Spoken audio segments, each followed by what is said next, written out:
They didn't come here. They were born out of here. That identity was born out of this place. We were here before Canada was Canada, and we knew that. We knew we were a proud people that had deep roots in this area. By the dawn of the 19th century, Sault Ste. Marie was home to a thriving Métis community. Métis lived on long, narrow lots along the northern shore of St. Mary's River, a system modeled after traditional Quebec settlement patterns and shared by their kin in Red River. The river lot system gave the Métis easy access to the lands and waterways upon which their traditions and livelihoods depended. Their community was documented by surveyor Alexander Vidal when he visited the region in 1846. When they get to Sault Ste. Marie, they lay out that map. We still have that map today, where they lay out where the river lots are in Sault Ste. Marie to a degree of accuracy where today I can walk down Queen Street and kind of know whose river lot I'm on. But their claim to these river lots was in danger.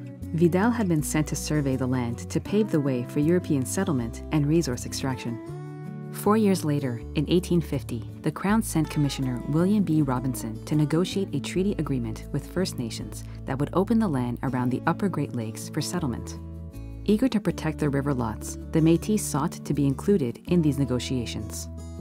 They were supported by Anishinaabe leaders, including Chief Shingwakons and Chief Nebenagoching, who advocated for the Métis and demanded that the treaty include a condition to protect Métis lands by granting them free 100-acre lots. Their demands were denied. When the treaty was signed on September 9, 1850, the Métis were not included. Robinson claimed that he did not have the authority to negotiate with the Métis, but confirmed that they were in free and full possession of their lands, and recommended that the government give favorable consideration to their claims. Robinson also advised the Métis to pursue their demands with the government. In response, the Métis signed a petition stating that they had been born upon the soil and occupied, cultivated, and protected their lands for many years. They asked for free land grants that would allow them to keep their lands, homes, and livelihoods. On October 21, 1850, Robinson submitted the Métis petition to the Crown. Their demands were never acknowledged.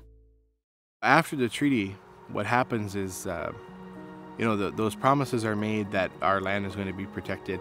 The government then comes back and says, you'll have the right to purchase your land with what resources?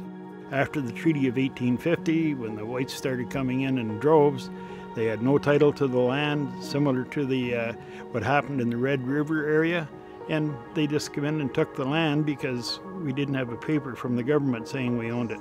As European settlers, land speculators, and resource companies moved in, Métis were pushed off their lands. On October 21st, 170 years will have passed since the Métis of Sault Ste. Marie asserted their rights to the land and waters they call home, and petitioned the Crown to acknowledge those rights. The Métis are still waiting for the Crown to acknowledge their claims.